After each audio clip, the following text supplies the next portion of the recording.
అందరికీ నమస్కారం. రాత కోత వాత కార్యక్రమానికి మీ అందరికీ స్వాగతం. ఈరోజు వివిధ ప్రధాన పత్రికల్లోని ముఖ్యమైన కథనాలు చూస్తే అంతా విశాఖలో ఏర్పాటు కాబోతున్న హబ్ గురించే ప్రధానమైనటువంటి బ్యానర్ ఐటమ్స్గా అన్ని పత్రికల్లోనూ మనం చూస్తాం. విశాఖపట్నానికి సంబంధించినటువంటి ఇది ఒక మైలురాయిగా ప్రభుత్వం చెబుతోంది. ఆంధ్రప్రదేశ్ చరిత్రలోనే కాకుండా దేశ చరిత్రలోనే అతిపెద్ద విదేశీ పెట్టుబడి అన్నట్టుగా చెప్పే ప్రయత్నం చేస్తుంది. మొత్తంగా ఒక డేటా సెంటర్తో పాటుగా హబ్, దాంతోపాటుగా సబ్వే కేబుల్ సంబంధించినటువంటి జంక్షన్, ఇట్లా రకరకాల అభివృద్ధి కార్యక్రమాలకి నిన్న ఒప్పందం జరిగింది అని ప్రభుత్వం చెప్తుంది. దానికి సంబంధించినటువంటి కథనాలని అన్ని పత్రికలు ప్రధానంగా ప్రచురించారు. మనం చూస్తే ఈనాడులో గూగుల్తో చరిత్రాత్మక ఒప్పందం, ఈనాడు బ్యానర్ ఐటమ్ వచ్చింది. అదేవిధంగా ఏపీ గూగుల్ చరిత్రాత్మక ఒప్పందం అంటూ ఆంధ్రప్రభలో చూడొచ్చు. విశాఖకు గూగుల్ ప్రజాశక్తి పత్రికలో చూడొచ్చు. విశాఖలో గూగుల్ హబ్ అంటూ ఆ హెడ్డింగ్తో వార్తాపత్రికలో hello AP okay Google, AP Google మధ్య కీలక ఒప్పందం అన్నట్టుగా మనం ఆంధ్రజ్యోతి పత్రికలో చూస్తాం. ఇక అయితే ఎన్నింటికి భిన్నంగా సాక్షిలో మాత్రం కనీసంగా ఆ అంశాన్ని ప్రధానమైనటువంటి ఎడిషన్లో ఫస్ట్ పేజీలో ప్రచురించిన దాఖలాలు లేవు. సాక్షి మాత్రం ఆ వార్త మొత్తాన్ని వదిలేసింది. కనీసంగా డైవర్షన్ డ్రామా అట్టర్ ఫ్లాపు, అదేవిధంగా ఏపీ హైకోర్టుకు 3 నూతన న్యాయమూర్తులు, ఈ రెండు, ఒకటి లిక్కర్ కల్తీ మద్యానికి సంబంధించినటువంటిది, రెండోది ఏపీ హైకోర్టులో కొత్త జడ్జీల రాకకు సంబంధించినటువంటి అంశాన్ని, వీటిని మాత్రమే సాక్షి ప్రస్తావించింది. ఇది చాలా విడ్డూరం. ఎందుకంటే ఆంధ్రప్రదేశ్ సంబంధించి అతిపెద్ద పెట్టుబడి వస్తుంది అంటూ ఒప్పందం కుదుర్చుకున్నప్పుడు దానికి సంబంధించి పాజిటివ్గానో నెగిటివ్గానో లేదంటే అది ఇంతకుముందే వచ్చిందనో ఏదో ఒక వార్త ప్రధాన పత్రికలో ఫస్ట్ పేజీలో ఇచ్చి ఉండాల్సింది. కానీ 10వ పేజీలో చాలా చిన్న కథనంగా సాక్షి పరిమితం చేసింది. చాలా విస్మయకరంగా సాక్షి తీరు కనిపిస్తోంది.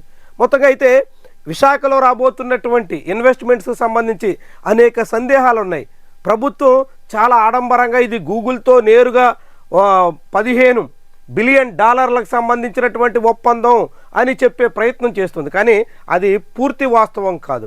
ప్రభుత్వం చెప్తున్నటువంటి మాటల్లో పూర్తి సత్యం లేదు. ఎందుకంటే గూగుల్ ఇప్పటికే అదాని, ఎయిర్టెల్ లాంటి సంస్థలతో ఒప్పందం కుదుర్చుకుంది.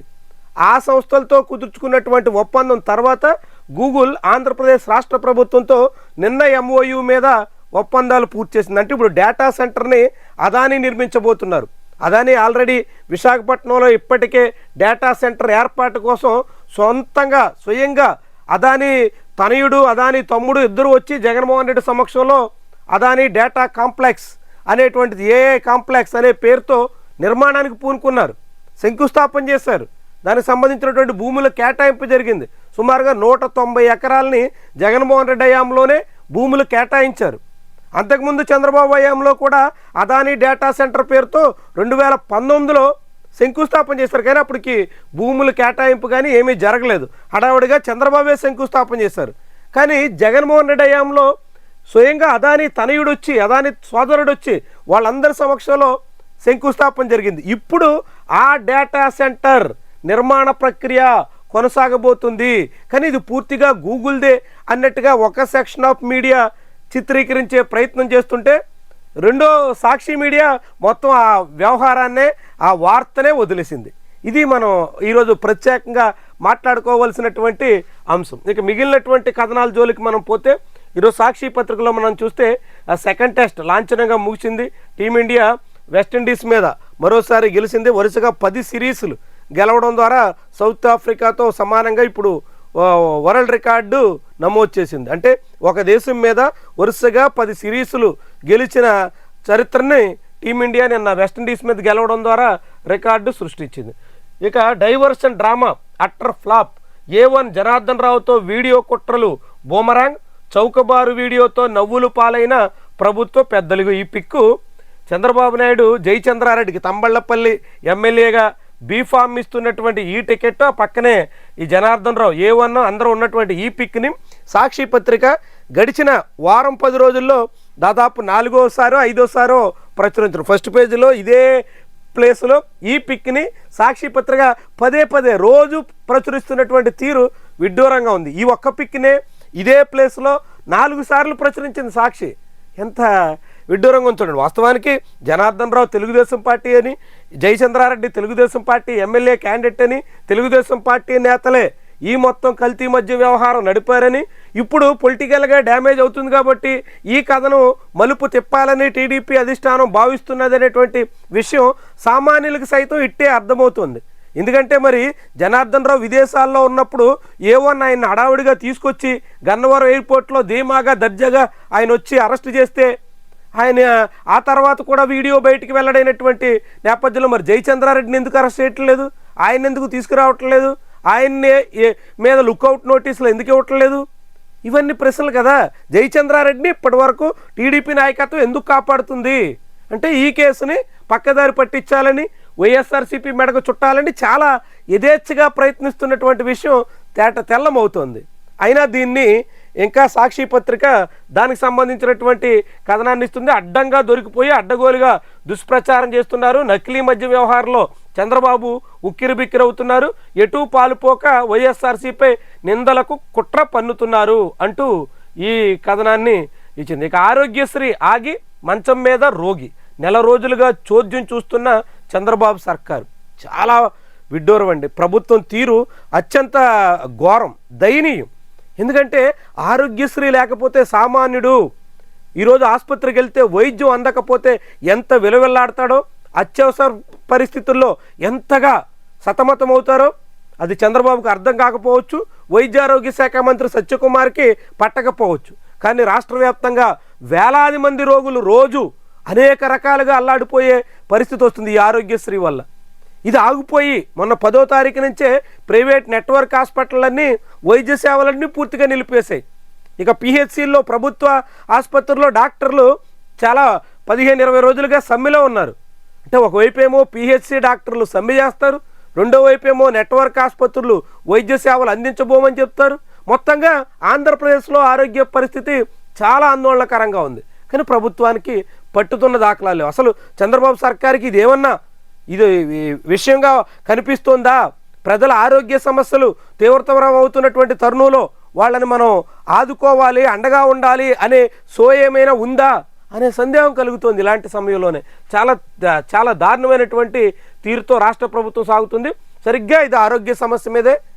పిల్లల ప్రాణాలు పోయిన తర్వాత ఇప్పుడు ఎస్టీ కమిషన్కి వైఎస్ఆర్సీపీ నేతలు ఫిర్యాదు చేశారు. కురుపాం బాలికల గురుకుల పాఠశాలలో, ట్రైబల్ వెల్ఫేర్ గురుకుల పాఠశాలలో 2 పచ్చకామెర్ల వ్యాధితో మృతి చెందారు. మరొక 70-80 మంది వరకు కేజీహెచ్ విశాఖపట్నం తరలించి మెరుగైనటువంటి చికిత్స అందించాల్సి వచ్చింది. మొత్తంగా 170-160 మంది వరకు ఆ పచ్చకామెర్ల బారిన పడ్డారు.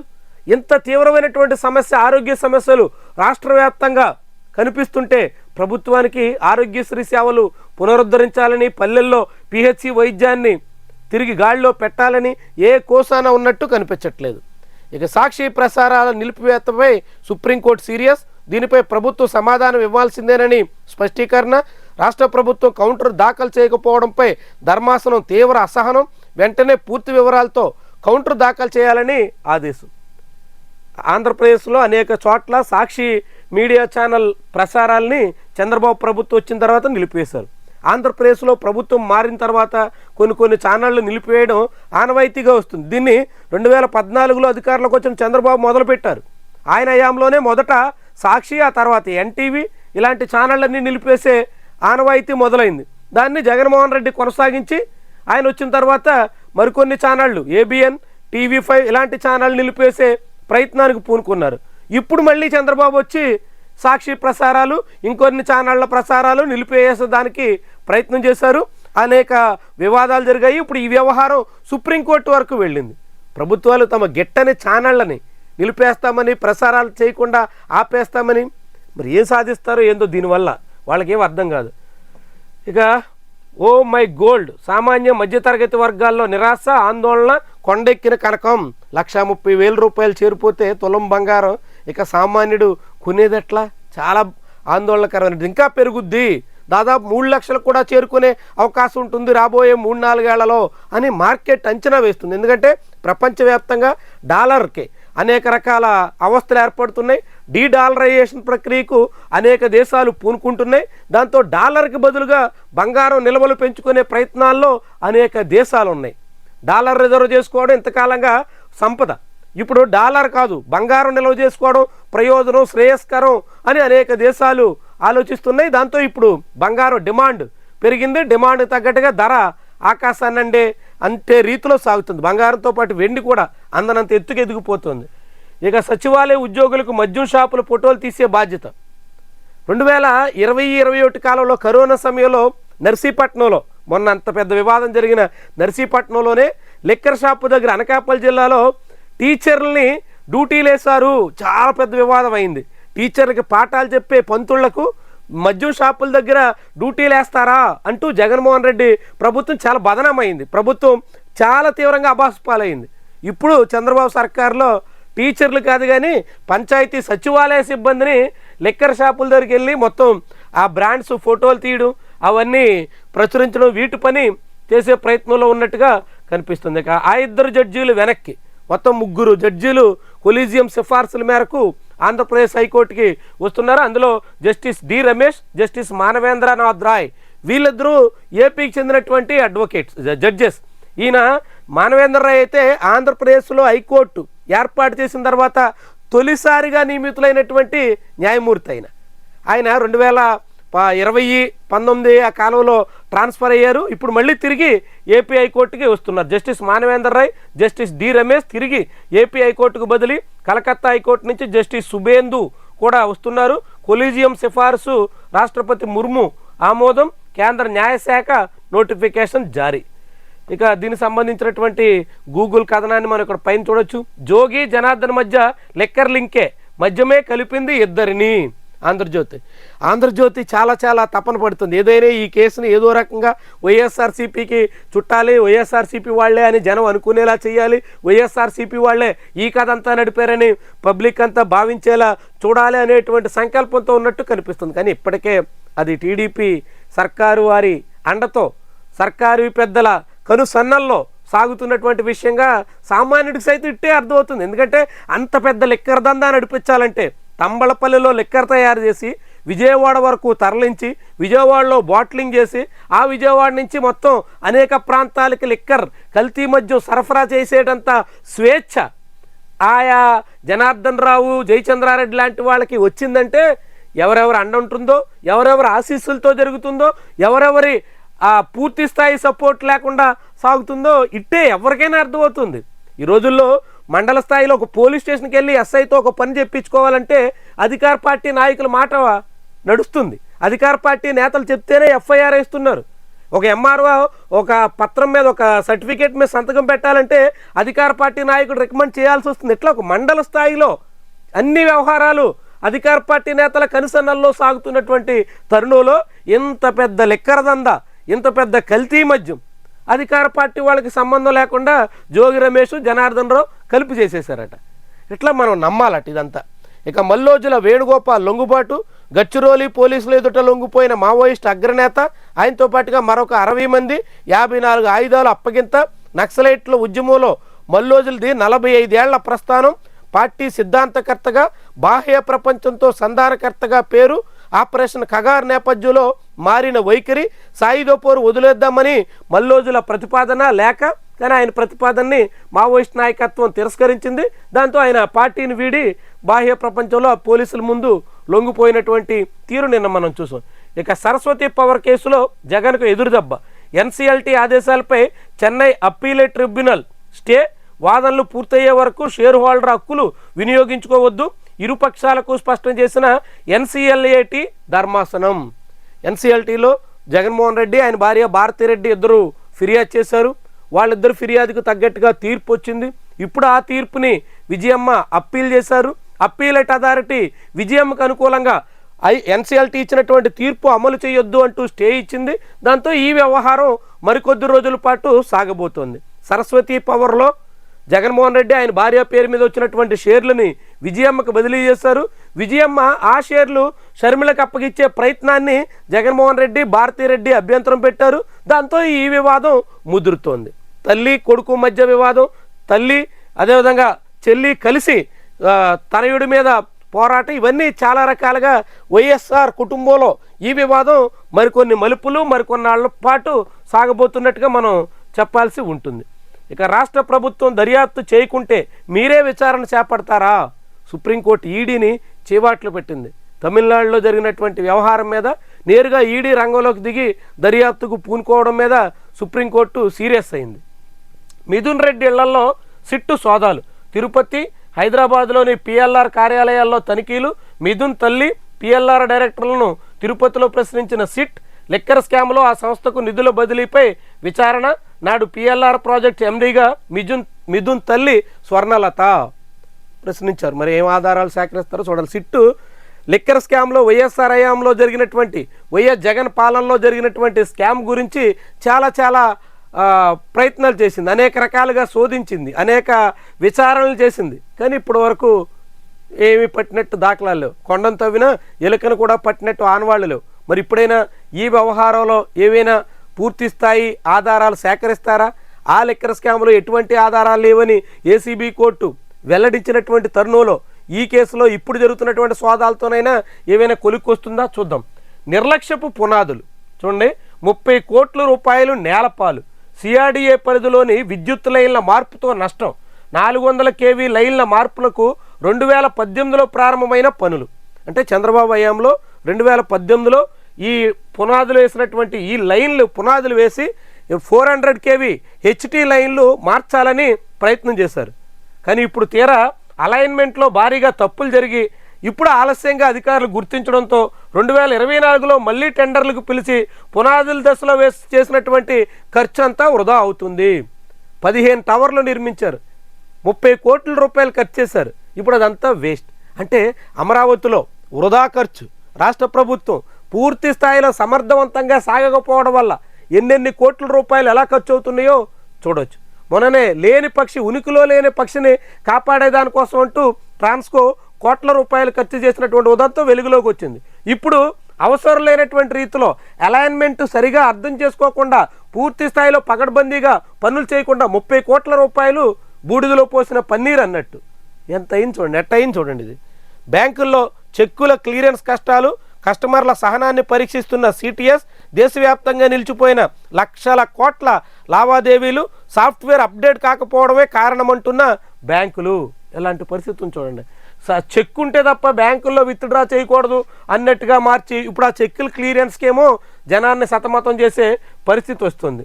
ఇక గూగుల్ ఏఐతో జరిగినటువంటి ఒప్పందానికి సంబంధించి ఈనాడు చిన్నది రాసింది. గూగుల్తో కలిసి పనిచేస్తున్నాం, డేటా సెంటర్ ఏర్పాటులో మాకు భాగస్వామ్యం ఉంది, ఎయిర్టెల్ అదానీ సంస్థల వెల్లడి. ఈ డేటా సెంటర్ నిర్మాణం అదానీ చేస్తారు. మరి అదానీకి ఇచ్చిన 190 ఎకరాల్లో చేస్తారా? ఇప్పుడు మళ్ళీ గూగుల్కి అదనంగా 260 ఎకరాల భూములు కట్టబెడుతున్నారు కాబట్టి ఈ భూములు చేస్తారా చూడాలి. ఏవైనా విశాఖపట్నానికి ఉన్నటువంటి సామర్థ్యం, విశాఖపట్నానికి ఉన్నటువంటి శక్తి ఇన్నాళ్ళుగా రాష్ట్ర ప్రభుత్వాలు నిర్లక్ష్యం చేసాయనే చెప్పొచ్చు. ఎందుకంటే మొదట 5 ఏళ్ళు చంద్రబాబు విశాఖపట్నాన్ని పూర్తిగా నిర్లక్ష్యం చేశారు. ఎవరైనా వైజాగ్లో ఇన్వెస్ట్ చేద్దామని వస్తే కాదు అమరావతిలో పెట్టండి అన్నట్టుగా ఒత్తిళ్లు తేవడంతో అటు ఇటు కాకుండా అయిపోయింది. తర్వాత జగన్మోహన్ రెడ్డి విశాఖను రాజధానిగా ప్రకటించడంతో అది వివాదంగా మారి విశాఖలో ఎటువంటి యాక్టివిటీ చేయకుండా నిలిచిపోయింది. మొత్తంగా 5 ఏళ్ల పాటు నిర్లక్ష్యం, తర్వాత 5 ఏళ్ల పాటు వివాదాలు కలిసి 10 ఏళ్ల పాటు విశాఖని అనేక అవకాశాలని వదిలేసుకోవాల్సి వచ్చింది. ఇప్పుడైనా విశాఖ మీద కేంద్రీకరిస్తే విశాఖను పూర్తి స్థాయి ఆంధ్రప్రదేశ్కి ఉన్నటువంటి ఫైనాన్షియల్ క్యాపిటల్గానే కాకుండా అన్ని రకాలుగా అండగా నిలబడే ప్రాంతంగా ప్రయత్నం చేస్తే చాలా దూరం వెళ్ళే అవకాశం అయితే అక్కడ ఉంటుంది. ఇక పరకామణి కేసులో రికార్డుల స్వాధీనం, విచారణ వేగవంతం చేసిన సిఐడి డీజీ రవిశంకర్ అయినార్. హైకోర్టు చేవాట్లు పెట్టిన తర్వాత, చాలా తీవ్రంగా స్పందించిన తర్వాత ఇప్పుడు సిఐడి కదులుతుంది. ఏపీ పోలీసులు ఎట్టా ఉన్నారు చూడండి. అన్ని కేసుల్లో పోలీసులకి కోర్టులు తలంటాల్సిన పరిస్థితి వస్తుంది. చివరికి కోర్టు చెప్పిన తర్వాత ఇప్పుడు సిఐడి కదిలింది. మల్లోజుల వేణుగోపాల్ లొంగుబాటు, కొత్తగా జడ్జిలు వచ్చారనేది, మామిడి రైతుల ఖాతాల్లో 172 కోట్లు జమ, నిన్ననే మనం మాట్లాడుకున్నాం. సరస్వతి వాటాల బదలాయింపుపై యథాతథ స్థితి స్టే విధించారు అనేటువంటి కథనం ఈనాడు పత్రికలో చూడొచ్చు. జగన్మోహన్ రెడ్డికి అనుకూలంగా తీర్పు వస్తే చివరి పేజీలో వస్తుంది, జగన్మోహన్ రెడ్డికి వ్యతిరేకంగా నిర్ణయం వస్తే ఫస్ట్ పేజీలో వస్తుంది. ఈనాడు, ఆంధ్రజ్యోతిలో కూడా మళ్ళీ ఇక్కడ కూడా మనం చూడొచ్చు. ఇక ఆంధ్రప్రభ పత్రికలో కూడా దాదాపు ఆ ఏఐ సంబంధించినటువంటి గూగుల్ ఒప్పందమే రేపు కర్నూలుకి ప్రధాని రాక 13,430 కోట్ల రూపాయల పనులకు శ్రీకారం. మరి ఇప్పటికే నడుస్తాయో చూడాలి. డిజిటల్ ఇండియాలో ఏపీ కీలక భూమిక పోషించబోతుంది. కాకినాడ సెజ్ భూములు తిరిగి రైతులకే. గ్రామీణ ముఖ చిత్రం మారేలా పల్లె పండగ. రిజిస్ట్రేషన్ స్టాంప్ డ్యూటీ మినహాయింపు. వాస్తవానికి పవన్ కళ్యాణ్ కాకినాడ సెజ్ రైతుల భూములు వెనక్కే అని చెప్తుంది జగన్మోహన్ రెడ్డి విధానం కొనసాగింపు మాత్రమే. ఆల్రెడీ జగన్మోహన్ రెడ్డి హయాంలోనే 2,300 ఎకరాలు సుమారుగా భూమిని తిరిగి రైతులకు అప్పగించాలి అని నిర్ణయం చేశారు.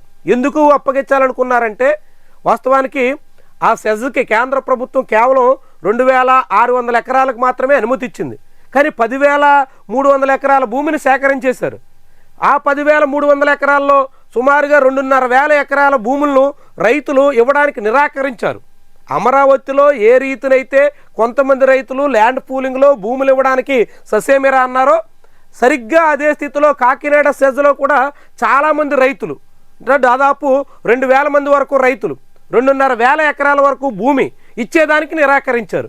కానీ ప్రభుత్వం అవార్డు ప్రకటించడం అంటే వాళ్ళకి ఇవ్వాల్సినటువంటి నష్టపరిహారాన్ని బ్యాంకుల్లో జమ చేస్తారు. వాళ్ళ భూముల్ని ప్రభుత్వం స్వాధీనం చేసుకుంటుంది. ఆ ప్రయత్నం చేశారు. దాని మీద రైతులు 20 ఏళ్ళగా అంటే 2004 నుంచి పోరాడుతూ వస్తున్నారు. ఎట్టకేలకు జగన్మోహన్ రెడ్డి హయాంలో 2022లో వాళ్ళ భూములు వెనక్కి ఇచ్చేసేదానికి నిర్ణయం తీసుకున్నారు. ఏపీ రాష్ట్ర ప్రభుత్వం భూములు వెనక్కి ఇవ్వడానికి నిర్ణయం తీసుకుని సుమారుగా 900 ఎకరాల వరకు ఆ రైతులకి తిరిగి అప్పగిచ్చారు. రిజిస్ట్రేషన్ చేసేశారు. ఆ భూములు మళ్ళీ రైతులకు అప్పగిస్తూ రిజిస్ట్రేషన్ చేసేశారు. మిగిలిన 1,500 మందికి సంబంధించినటువంటి భూములు ఇప్పుడు పవన్ కళ్యాణ్ చొరవతో ఈ కాకినాడ సెజ్ సంబంధించినటువంటివి వెనక్కి ఇచ్చే ప్రయత్నం జరుగుతోంది. వాస్తవంగా ఎన్నికల ముందు హామీ ఇచ్చారు. జగన్మోహన్ రెడ్డి హయాంలో ఇంకా ఇవ్వకుండా నిలిచిపోయిన భూములన్నీ వెనక్కి ఇస్తున్నాం అంటున్నారు. ఇవ్వడం మంచిదే, దానికి అభినందించాలి. కానీ పవన్ కళ్యాణ్కి ఏమాత్రమైనా చిత్తశుద్ధి ఉంటే తన నియోజకవర్గంలోనే తన ప్రాంతంలోనే ఉన్నటువంటి ఆ కాకినాడ సెజ్ని అభివృద్ధి చేయాలా, అభివృద్ధి చేసేందుకు తగ్గట్టుగా పరిశ్రమలు రప్పించాలా. ఒకవేళ పరిశ్రమలు ఇప్పుడప్పుడే వచ్చే అవకాశం లేదనుకుంటే తిరిగి మొత్తం భూములన్నీ రైతులకు అప్పగిచ్చే ప్రయత్నం చేయాలా. అది పవన్ కళ్యాణ్ చేస్తే ఆయనకి చాలా చాలా మంచి గుర్తింపు వస్తుంది. లేదు జగన్మోహన్ రెడ్డి హయాంలో నిర్ణయం తీసుకున్న వాటిని కొన్ని భూములు మేము ఇచ్చి మొత్తం కాకినాడ సెజ్ రైతాంగాన్ని ఉద్ధరించాం అని చెప్పుకుందామంటే అది ఉపయోగకరమైనటువంటి పరిస్థితి. ఇంకా ఈరోజు అది ప్రజాశక్తి పత్రికలో రాశారు. మిగిలిన భూముల పరిస్థితి ఏమిటి? దాదాపుగా కాకినాడ సెజ్ ప్రైవేట్ లిమిటెడ్ సంస్థను 2003లో ప్రారంభించారు. దీనికి సంబంధించి 10,500 ఎకరాలు ఉన్నాయి. కేంద్రం 2,587 ఎకరాలకు మాత్రమే సెజ్గా అనుమతి ఇచ్చింది. కానీ రాష్ట్ర ప్రభుత్వం 5,120 ఎకరాల రైతుల నుంచి మిగిలినటువంటి భూమిని వివిధ రకాల సంబంధించినటువంటి ప్రభుత్వ ఇతర రకాల భూముల్ని తీసుకుని మొత్తం 10,500 ఎకరాలకి చేర్చింది. ఈ భూముల్లో మరి మిగిలినటువంటివి ఇప్పుడు అంతా కలిపి 2,500 ఎకరాల భూములు రైతులకు ఇస్తుంటే మిగిలిన 7,500 ఎకరాల రైతుల పరిస్థితి ఏంటి? ఆ రైతులందరూ భూములు ఎన్నాళ్ల పాటు పడావుగా పడి ఉండాలి, ఎన్నాళ్ల పాటు ఖాళీగా ఉండాలి. అక్కడ పరిశ్రమలైనా రావాలి. పరిశ్రమలు వస్తాయని చెప్పి రైతులకు ఆశ పెట్టి మీ పిల్లలకు ఉద్యోగాలు వస్తాయని చెప్పి భూములు తీసుకున్నారు. ఇప్పుడు ఆ భూముల్లో పరిశ్రమలు రాకపోయాయి, భూములు ఖాళీగా మిగిలిపోయాయి. 20 ఏళ్ళగా, 1 ఏడాదో 3 ఏళ్ళలో 10 ఏళ్ళలో 15 ఏళ్ళలో కాదు 20 ఏళ్ళు దాటిపోయింది. 2003 నుంచి 2025 అంటే 22 ఏళ్ళు. 22 ఏళ్ళగా భూములు ఖాళీగా కనిపిస్తున్నాయి. మరి అలాంటి భూముల్లో ఇప్పటికైనా పరిశ్రమలైనా పెట్టాలా, తిరిగి రైతులకైనా ఇవ్వాలి. అది పవన్ కళ్యాణ్ చేయాల్సింది. ఎందుకంటే ఆయన సొంత నియోజకవర్గం పిఠాపురం, అదేవిధంగా పక్కనే తుని అసెంబ్లీ నియోజకవర్గ పరిధిలో ఈ కాకినాడ సెజ్ ఉంటుంది. దానికి సంబంధించి ఆయన ఆ పని చేస్తే నిజంగా కాకినాడ సెజ్ రైతాంగానికి ప్రయోజనం చేకూర్చున్నట్టు. ఇక బీజేపీ పాలనలో రక్షణ కరువు అంటూ ఐద్వా మహాసభలో కామెంట్. రాజస్థాన్లో ఘోరం, బస్సులో మంటలు చెలరేగి 20 మంది సజీవ దహనం. ఆందోళనకరమైనటువంటి పరిస్థితి అనమాట. ఎంత ఘోరం చూడండి. తర్వాత కార్పొరేట్ల గుప్పిట్లో పచ్చని పంట పొలాలు.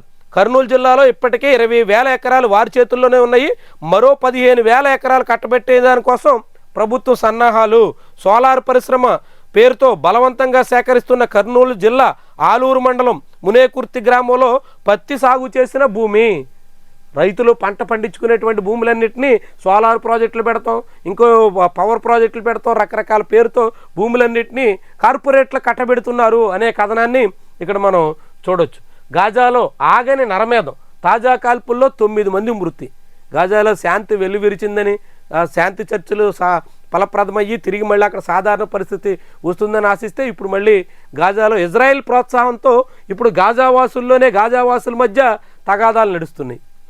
ఇజ్రాయెల్ కొన్ని గ్రూపులకి అండగా నిలుస్తుంది, దాంతో వివాదాలు. ఉత్తర కోస్తాలో ఓ మోస్తరు వర్షాలు కురిసే అవకాశం ఉంది ఈరోజు అంటూ ఈ కథనం మనం ఇక్కడ చూడొచ్చు. లోపల పేజీలో ఉన్నటువంటి కొన్ని ముఖ్యమైనటువంటి కథనాలను మనం పరిశీలిద్దాం. ఒకటి రెండు. నేడు రేపు పాఠశాలకు సెలవు. నరేంద్ర మోదీ రాకతో 2 రోజుల పాటు కర్నూలు, నంద్యాల జిల్లాలో స్కూళ్ళకి సెలవులటండి. ఎంత విడ్డూరంగా చూడండి. ప్రధానమంత్రి వస్తే స్కూల్కి సెలవులు ఇచ్చేయాలా? గతంలో జగన్మోహన్ రెడ్డి ఏదైనా జిల్లాకి వెళ్తే ఆ జిల్లాలో స్కూల్ సెలవులు ఇచ్చేయాలా అని చంద్రబాబు, పవన్ కళ్యాణ్ కూడా తప్పు పట్టారు. అంటే ఎందుకు సెలవులు ఇస్తారంటే ఆ స్కూళ్ళ తాలూకా, ఆ కాలేజీల తాలూకా మొత్తం బస్సులన్నీ జనాలు తరలించేదానికి వాడుకుంటారు. పిల్లలు స్కూల్కి వచ్చే అవకాశం ఉండదు కాబట్టి స్కూళ్ళకి సెలవులు ఇస్తున్నారు.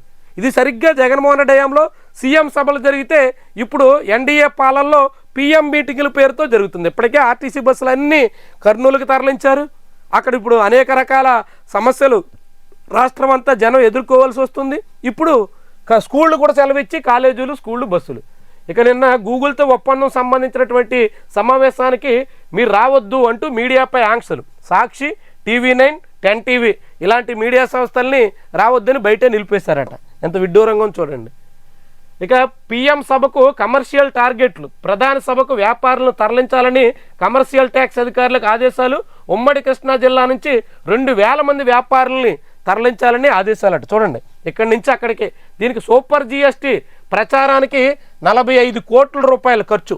ప్రచారానికి GST వల్ల ప్రజలకు దక్కే ప్రయోజనం ఎంతో మనకి ఇంకా ఎరుకలేదు. కానీ నెల రోజులుగా చూస్తే సామాన్యుడికి దక్కిన ప్రయోజనం అంతంత మాత్రమే, కానీ ప్రచారం మాత్రం కొండంత. జనానికి ఇచ్చింది గోరంతా, ప్రచారం కొండంతా. ఏమనాలి దీన్ని? 45 కోట్ల రూపాయలు ఇచ్చి GST వల్ల ప్రజలకు మేలు జరిగింది అని ప్రచారం చేస్తారట. ప్రజలకు నిజంగా మేలు జరిగితే ఇలా టామ్ వేసుకుని ప్రచారం చేసుకోవాల్సిన అవసరం లేదు. ప్రజలు గుర్తిస్తారు, గ్రహిస్తారు. నిజంగా మేలు జరిగితే అమ్మయ్య మాకు ఎంతో కొంత ప్రయోజనం దక్కింది కదా అని అనుకుంటారు. కానీ ఇట్లా డబ్బు ఖర్చు పెట్టి ప్రచారం చేసుకుని మేము ఎంత సాధించాం, అంత సాధించాం, మేము అంత గొప్ప, ఇంత గొప్ప అని ఎవరో చెప్పుకోరు. అయినా సరే ఈ ప్రభుత్వ తీరు అట్టా ఉంది. ఇక విద్యుత్ ఉద్యోగుల సమ్మె వాయిదా. ఈ రోజు నుంచి సమ్మె దిగుతామని విద్యుత్ ఉద్యోగులు హెచ్చరించారు. అర్ధరాత్రి వరకు చర్చలు జరిగాయి. ఎట్టకేలకు ప్రభుత్వం ఈరోజు ప్రధానమంత్రి పర్యటన ఉంటుంది కాబట్టి ఈరోజు రేపు ఈ సమ్మె వాయిదా వేయండి అని చెప్పింది. దాంతో 17వ తారీఖు నాడు మళ్ళీ చర్చలు జరుగుతాయి. ఆ చర్చలను బట్టి సమ్మె ముందుకెళ్లాలా, వెనక్కెళ్లాలా అని ఉంటుంది. ఖర్చు ఎక్కువ, ఆదాయం తక్కువ, రాజకీయం ఎంతో కఠినం. కంగనా రనౌత్, నిన్ననే మనం మాట్లాడుకున్నాం. సురేష్ గోపి, కేరళ మంత్రి, రాజకీయాల్లో వచ్చినటువంటి ఆదాయం సరిపోవట్లేదు, మా కుటుంబం ఇంకా సెటిల్ అవ్వలేదంటూ ఆయన కేంద్ర మంత్రి పదవి వదులుకుంటానని ప్రకటించారు. ఈ బీజేపీ ఎంపీ ఈమెకు కూడా రాజకీయాల్లో ఆదాయం తక్కువ వస్తుందంట, ఖర్చు పెరిగిందంట. బహుశా మరి ఆంధ్రప్రదేశ్ నేతలనే ఆదర్శంగా తీసుకోవటం లేదేమో. ఇక స్పందించకపోతే ఆందోళన ఉధృతం. ఈ మాకు సంబంధించినటువంటి బిల్లులు విడుదల చేయకపోతే ఆరోగ్యశ్రీలో మరింత మొత్తం సర్వీసులన్నీ నిలిపేస్తాం, అత్యవసర సేవలు కూడా చేయబోము అన్నట్టుగా ప్రైవేట్ నెట్వర్క్ హాస్పిటల్ యాజమాన్యాలు హెచ్చరిస్తున్నారు. ఇక వైకుంఠ ద్వార దర్శనాలు ఈసారి 2 రోజులే. వైకుంఠ ద్వార దర్శనం పేరుతో తిరుమలలో జరిగే హడావిడి అంతా ఇంత కాదు. గతంలో 2 రోజులు మాత్రమే జరిగేది, ఏకాదశి, ద్వాదశి నాడు. ఆ తర్వాత జనాలు ఎక్కువ మంది వస్తున్నారని 10 రోజులకు పెంచారు. అయితే ఈ ఏడాది మాత్రం 2 రోజులకే పరిమితం చేయాలి అని టీటీడీ ఆలోచిస్తున్నట్టుగా ఆంధ్రజ్యోతిలో కథనం. నిజంగా అలా జరిగితే ఇప్పటికే చాలా పెద్ద స్థాయిలో తండోపతండాలుగా జనం వచ్చేస్తున్నటువంటి నేపథ్యంలో 2 రోజుల్లోనే వాళ్ళందరికీ అవసరమైన ఏర్పాట్లు చేస్తారా? గత ఏడాది ఈ వైకుంఠ ఏకాదశి దర్శనం నాడే తిరుమలలో తొక్కిసలాట జరిగి 60 మంది వరకు ప్రాణాలు కోల్పోవలసి వచ్చింది. ఇక చెక్కుల క్లియరెన్స్లో కష్టాలు. రూపాయి చారిత్రాత్మక పతనం. 88 రూపాయల 80 పైసలకి పడిపోయింది, ఇంకా పడిపోతుంది. రూపాయి విలువను మోదీ ప్రభుత్వం నిలబెట్టడంలో విఫలమవుతోంది. ఇవి ఈరోజు వివిధ పత్రికలో వచ్చిన ముఖ్యమైన కథనాలు. ఆ కథనాల వెనక అసలు కథలు, వార్తల వెనక వాస్తవాలు. ప్రతిరోజు ఇదే రీతిలో రాత, కోత, వాత పేరుతో మనం ఈ విశ్లేషణ కార్యక్రమం నిర్వహిస్తున్నాం. ఖచ్చితంగా ఫాలో అవ్వండి. మీ అభిప్రాయాన్ని కామెంట్ రూపంలో తెలియజేయండి. దాంతోపాటుగా ఈ వీడియోని లైక్ చేయడం మాత్రం మర్చిపోవద్దు. Thank you very much for watching.